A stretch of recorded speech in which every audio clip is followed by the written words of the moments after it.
Thank you, Mr. Chairman, and I want to associate myself with all the remarks you made about Mr. Green. He is an outstanding individual. I worked with him in the House as a member of Congress. I worked with him in Africa. I worked with him everywhere. He is terrific, and I want to commend you on coming up with a new name, predatory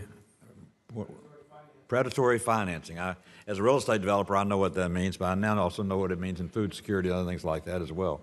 But let me be quick because we do have a couple of votes I need to get to. Number one, food security is something I worked on a long time. I know that you are a big supporter of food security and understand the global challenges that we have on food security.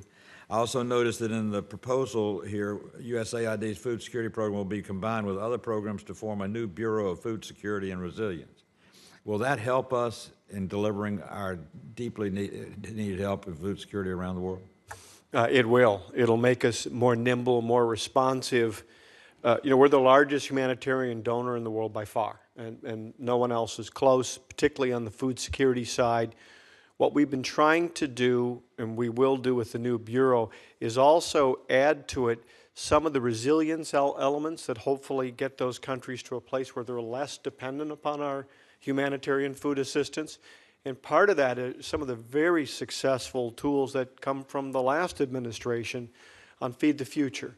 Some of those investments where we harness the expertise of U.S. academic institutions and agribusinesses, if we can apply those to some of the challenges, I think it helps us all in the long run, gets us away from having to perpetually be a humanitarian donor, and can help these other countries take care of themselves.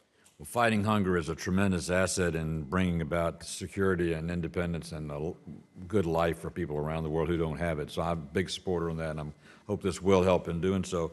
On the Ebola, I want to go back to your alarm, stated calmly but distinctly.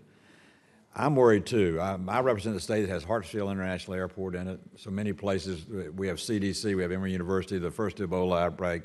Most recently in Liberia, we were at the headwaters with that, and we're successful in stopping it. I get the distinct message, not necessarily subliminally, but directly, that because of the conflict in the DRC, because of the lack of security in the DRC, the lack of coordination in the DRC, we're at real risk of having an outbreak that'll get larger and bigger before it gets smaller. Are there things that we can do to help stop that or make that situation less likely?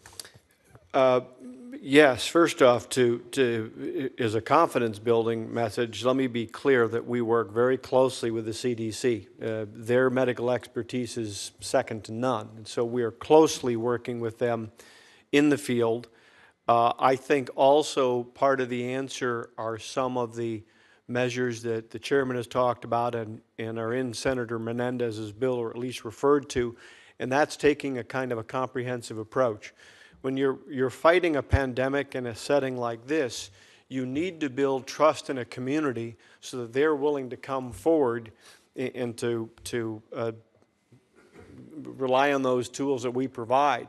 If people aren't willing to come forward, or if people go in the opposite direction when we show up or anyone else shows up, we'll never get the pandemic under control. So it's going to require that kind of a response.